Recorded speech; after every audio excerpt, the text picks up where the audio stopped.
ជំរាបសួរលោកគ្រូអ្នកគ្រូមុនទស្សនាវីដេអូនេះនាងខ្ញុំនិងក្រុមការងារសូមធ្វើការអធ្យាស្រ័យទុកជាមុនចំពោះរាល់កំហុសឆ្គងទាំងឡាយណាដែលអាចកើតមានឡើងចំពោះបញ្ហាគរុកោសល្យនិងបញ្ហាផ្សេងៗសូមអរគុណ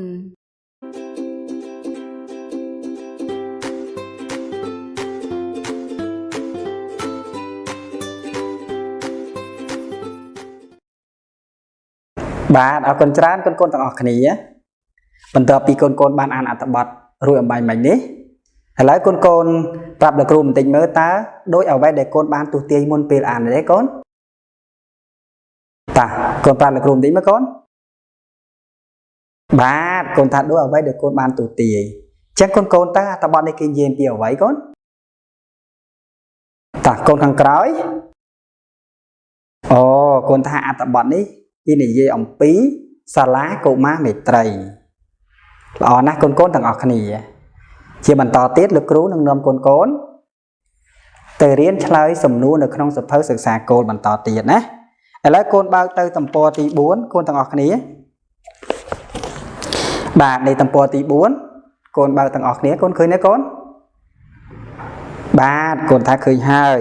អញ្ចឹងកូនទាំងអស់គ្នានៅទំព័រទី4នេះកូនមើលផ្នែកខាងលើគេដាក់ថាសំណួរមែនអត់កូនបាទហើយសំណួរនេះគឺយើងមានពីលេខ1ទៅដល់លេខ5បានន័យថាមាន5សំណួរបាទអញ្ចឹងដើម្បីកូនងាយស្រួលក្នុងការឆ្លើយនៃសំណួរនីមួយៗលោកគ្រូនឹងធ្វើបង្ហាញនៅសំណួរទី1ដល់កូនទាំងអស់គ្នាជាមុនសិនបាទអញ្ចឹងកូនទាំងអស់គ្នាមើលមកលោកគ្រូទាំងអស់គ្នាលោកគ្រូនឹងសរសេរសំណួរទី1លើក្តារខៀន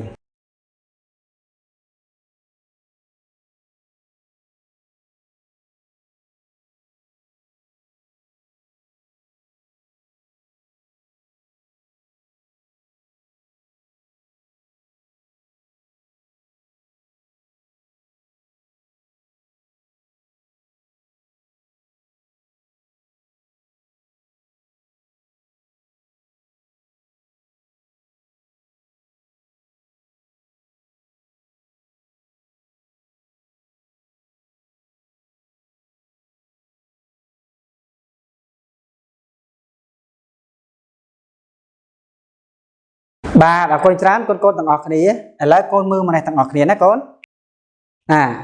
នេះគឺជាសំណួរទី1ជាមួយខ្ញុំស្ដាប់លោកគ្រូអានណាតើសាលារៀននេះមានបរិវេណដូចម្ដេចកូនទាំងអស់គ្នានៅក្នុងសំណួរទី1នេះលោកគ្រូអាចរកចម្លើយឃើញនៅក្នុងអត្ថបទបានប៉ុន្តែជាដំបូងលោកគ្រូត្រូវស្វែងរកពាក្យកន្លឹះនៃសំណួរនេះសិនបាទអញ្ចឹងលោកគ្រូពិនិត្យមើលពាក្យកន្លឹះនៃសំណួរនេះសិន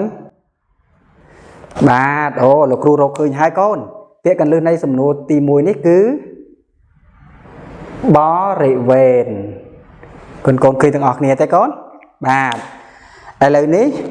លោកគ្រូនឹងទៅរកពាក្យកន្លឹះបរិវេណនេះនៅក្នុងអត្ថបទវិញម្ដងកូនទាំងអស់គ្នានៅពេលដែលលោកគ្រូរកពាក្យកន្លឹះបរិវេណឃើញនៅក្នុងអត្ថបទនេះគឺលោកគ្រូនឹងឃើញចម្លើយនៅត្រង់កន្លែងនោះតែមួយអញ្ចឹងលោកគ្រូមើលសិនណាកូនឥ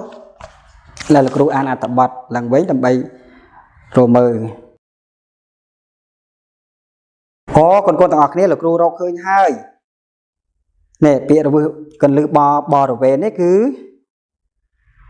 ន័យថាបរិវេណធំទូលាយនិងរបងពិតជុំវិញដូច្នេះចម្លើយនៃសំណួរទី1នេះគឺសាលារៀនមានបរិវេណធំទូលាយនិងរបងពិតជុំវិញបាទកូនទាំងអស់គ្នាតើណាកូនបាទកូនថាស្រាប់បានហើយអញ្ចឹងកូនទាំងអស់គ្នាបន្តទៀតសូមកូនចូលរួមរកចម្លើយនៃសំណួរទី2ជាមួយលោកគ្រូទាំងអស់គ្នាអញ្ចឹងតោះយើងអានសំណួរទី2ទាំងអស់គ្នាកូនតើក្នុងទីធ្លាសាលារៀននេះមានអ្វីខ្លះតាកូនទាំងអស់គ្នាយើងដឹងហើយថាមុននឹងយើងរកចម្លើយបានគឺយើងត្រូវរកពាក្យកន្លឹះនៅក្នុងសំណួរសិនតើយើងរកពាក្យកន្លឹះនៅក្នុងសំណួរសិនណាកូនបាទតាកូនទាំងអស់គ្នាមើលកូនខាងក្រោយកូនរកឃើញហើយកូនលើកដៃមិញណាអូកូនថារកឃើញហើយពាក្យកន្លឹះនៃសំណួរទី2នេះគឺជាអ្វីដែរកូនបាទពាក្យកន្លឹះនៃសំណួរទី2នេះគឺ ទីធ្លាអញ្ចឹងកូនទាំងអស់គ្នាលោកគ្រូនឹងបញ្យល់ប្រាប់កូនបន្តិចណានៅក្នុងសំណួរទី2នេះយើងមិនអាចរកចម្លើយឃើញតែមួយកន្លែងនៅក្នុងអត្ថបទបានទេប៉ុន្តែយើងអាចរកចម្លើយឃើញនៅកន្លែងផ្សេងនៅក្នុងអត្ថបទតាមណាកូនគឺតាមរយៈពាក្យកន្លឹះនៃសំណួររបស់យើងនេះតើឥឡូវកូនតើយើងបើកទៅទំព័រទី2វិញយើងទៅរកពាក្យកន្លឹះទីធ្លានៅក្នុងអត្ថបទណាកូនតើយើងអានមកកូនអានតិចសិនមកកូនឥឡូវលោកគ្រូរកឃើញហើយនៅក្នុងអត្ថបទចុះកូនរកឃើញណាកូនបាទកូនថារកឃើញហើយ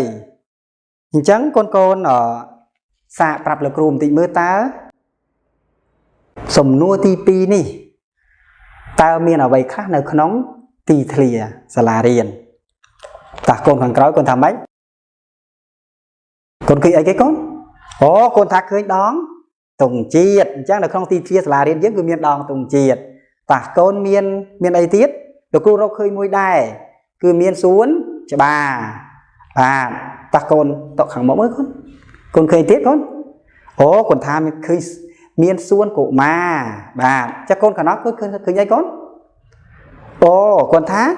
មានទីលានកីឡាទៀតបាទតើមានទីលានកីឡាកូនមើលតើមានអីទៀតដោយសារក្នុងសំណួរទី2នេះយើងមានចម្លើយច្រើនហើយផ្សេងគ្នាទៀតមែនទេកូនអូកូនមើលឃើញថាឃើញដើមឈើធំ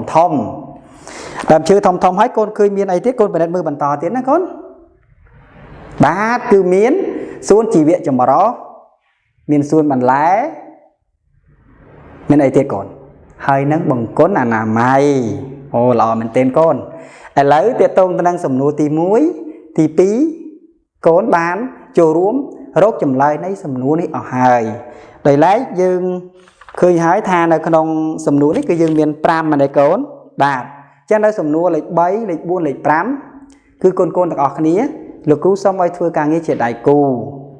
ដោយចាប់គ្នាពី2នាក់ណាកូនដើម្បីពិភាក្សាគ្នារកចម្លើយតោះកូនចាប់ដៃគូគ្នាមកកូនបាទឥឡូវកូនរកដៃគូបានអស់ហើយណាកូនបាទកូនថាបានដៃគូអស់ហើយអញ្ចឹងនៅពេលនេះពីកូនបានដៃគូហើយលោកគ្រូនឹងអានសំណួរឲ្យកូនស្ដាប់តែពីលោកគ្រូអានសំណួរឲ្យកូនស្ដាប់ហើយកូនទាំងអស់គ្នាពិភាក្សាគ្នារកពាក្យកន្លឹះនៃសំណួរសិនមុននឹងយើងរកចម្លើយមែនទេបាទអញ្ចឹងកូនចាំស្ដាប់ណាកូនតើនៅខាងក្រោយអគារមានអ្វីខ្លះតោះកូនចាប់ដើមពិភាក្សាគ្នាតែកូនត្រូវចាំណាយើងត្រូវរកពាក្យកន្លឹះនៃសំណួរសិនតោះឥឡូវតើកូនគូទី1កូនសាកប្រាប់លោកគ្រូមើលតើពាក្យកន្លឹះនៃសំណួរទី3នេះគឺជាអ្វីទេកូនអូកូនថាអគារមែនទេបាទឥឡូវកូនថាអគារចាកូនដូចគ្នាទាំងអស់ទេកូនបាទពាក្យកន្លឹះនៃសំណួរទី3នេះគឺអគារអញ្ចឹងតែឥឡូវបើកូនរកពាក្យកន្លឹះនៃសំណួរទី3ឃើញហើយកូនធ្វើម៉េចកូនត្រូវរកពាក្យកន្លឹះអីគេនៅក្នុងអត្ថបទទៀតបាទឥឡូវតោះកូនចាប់ដើមរកពាក្យកន្លឹះក្នុងអត្ថបទដើម្បីរកចម្លើយតើកូនរកឃើញហើយតើកូនក្រុមទី4គូទី4តើកូនរកឃើញទេចម្លើយគឺជាអ្វីដែរកូនសាកប្រាប់លោកគ្រូបន្តិចមើលតើនៅខាងក្រោយអគារមានអ្វីខ្លះអូកូនថាមានសួនជីវៈចម្រុះបាទចាស់កូនក្រុមទី5អូកូនថាមានសួនបន្លែនៅខាងក្រោយអគារយើងមានសួនបន្លែបាទតើកូនគូទី1នៅខាងមុខនេះតើមានឃើញអីទៀតក្រៅពីសួនជីវៈចម្រុះក្រៅពីសួនបន្លែមានអីទៀតកូនបាទគឺមានបង្គន់អនាម័យអូកូនពិតជាឆ្លាតមែនអញ្ចឹងកូនទាំងអស់គ្នាដល់ទៀតណាយើងទៅសំណួរទី4កូនតើណាបាទអញ្ចឹងលោកគ្រូអានសំណួរទី4ហើយកូននឹងគិតជាដៃគូទៀតតើនៅក្នុងបន្ទប់រៀនមានអ្វីខ្លះបាទអញ្ចឹងកូនរកពាក្យកន្លឹះសិនណាកូនណាបាទអរគុណគិតគ្នាបន្តិចសិនណាហើយកូនរកពាក្យកន្លឹះនៃសំណួរសិនមុននឹងរកចម្លើយតោះឥឡូវកូនគូទី3កូនប្រាប់លោកគ្រូតិចមើលតើពាក្យកន្លឹះនៃសំណួរទី4នេះគឺជាអ្វីកូនអូកូនថាក្នុងបន្ទប់រៀនល្អមែនទែនឥឡូវយើងទៅរកចម្លើយនៅក្នុងអត្ថបទទៅរកចម្លើយទៅកូនហើយចាំប្រាប់លោកគ្រូណា បាទអរគុណច្រើនតាកូនក្រុមទី4ក៏រកចម្លើយឃើញណាកូនអូគាត់ថាឃើញហើយកូនចេះរំលែកទីមើលអីគេតើនៅក្នុងបន្ទប់រៀនមានអីខ្លះអូកូនថាមានអីកូនក្តារខៀនមានអីទៀតអូមានតុតាកូនក្រុមទី3មានទៀត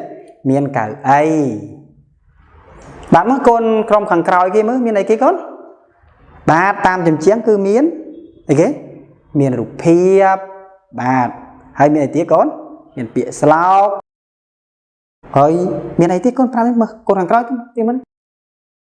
អូកូនថាមានតាំងស្នាដៃសិស្សផងដែរពិតជាល្អមែនកូនទាំងអស់គ្នាឥឡូវកូនយើងនៅសំណួរមួយទៀតណាកូនគឺសំណួរទី5អញ្ចឹងកូនចាំស្ដាប់លោកគ្រូអានណាកូនតើបងអូនចូលចិត្តរៀននៅសាលារៀននេះដែរឬទេកូនសាកគិតបន្តិចមើលសំណួរនេះកូនគិតបន្តិចណាកូនណាហើយពីព្រោះអ្វីកូនគិតមើលបាទឡើយតាកូនខាងមុខដៃគូខាងមុខកូនចូលចិត្តរៀនអត់កូនបាទគឺកូនថាចូលចិត្តរៀនចុះព្រោះអ្វីដែរកូនឥឡូវកូនខាងក្រោយមើលតាព្រោះអ្វីបានតាកូនចូលចិត្តរៀនតាកូនចូលចិត្តរៀនដូចគ្នាអត់បាទកូនថាចូលចិត្តរៀនចេះព្រោះអ្វីដែរអូកូនថាព្រោះសាលារៀនស្អាតហើយគ្មានសម្រាមជាពិសេសគឺមានពណ៌បៃតងស្រស់បំព្រងជានិច្ចតែម្ដងពិតមែនហើយកូនល្អមែនទែនអញ្ចឹងកូនទាំងអស់គ្នាឃើញថាសំណួរនៅក្នុងសៀវភៅសិក្សាគោលរបស់យើងមាន5សំណួរនេះកូនបានឆ្លើយបានល្អហើយឥឡូវលោកគ្រូមានសំណួរមួយទៀតណាកូនអញ្ចឹងកូនចាំគិតជាដៃគូហើយជួយចែករំលែកប្រាប់លោកគ្រូផងតើកូនធ្វើដូចម្ដេចដើម្បីឲ្យសាលារៀនកូនស្អាតកូនតាឥឡូវកូនគិតបន្តិចមើលកូនគិតជាដៃគូណាកូនគិតឃើញណាកូនអូកូនថាឃើញហើយចុះកូនសាប់ប្រាប់គ្រូមើលអូកូនថាដើម្បីឲ្យសាលារៀនស្អាតគឺកូនត្រូវធ្វើអនាម័យជាប្រចាំធ្វើអនាម័យយ៉ាងម៉េចកូនឲ្យដូចជាយើងបោសសម្អាតមានដូចជាសម្រាមនិងកាកសំណល់ផ្សេងដែលយើងហូបរួចហើយយើងត្រូវយកទៅដាក់ក្នុងធុងសម្រាមបាទអរគុណច្រើនកូនមែនទែនអញ្ចឹងកូនទាំងអស់គ្នាមុននេះបន្តិចគឺយើងបានអានអត្ថបទមែនអត់បាទអញ្ចឹងបើកូនបានអានអត្ថបទកូនសាកប្រាប់លោកគ្រូមើលថាតើអត្ថបទនេះសម្រាប់អ្នកណាអានអត្ថបទអំណាចបំបែងមិញណាកូនកូនគិតទេសម្រាប់អ្នកណាអានកូនតាកូនជួយប្រាប់លោកគ្រូតិចមើលបាទកូនថាអត្ថបទនេះគឺសម្រាប់កូនដែលជាសិស្សសានុសិស្សអានចុះអាចសម្រាប់អ្នកណាអានទៀតបានទេកូនអូកូនថាសម្រាប់ពុកម៉ែឬក៏បងឬក៏ពូមីងអានឲ្យកូនស្ដាប់ក៏បានដែរមែនទេកូនបាទអរគុណច្រើនកូនទាំងអស់គ្នាអញ្ចឹងឃើញថាកូនទាំងអស់គ្នាបានឆ្លើយសំណួរបានល្អមែនទែនអរគុណច្រើនកូនទាំងអស់គ្នាអញ្ចឹងយើងទាដៃ1ទាំងអស់គ្នាកូនបាទទាដៃ2អរគុណបាទ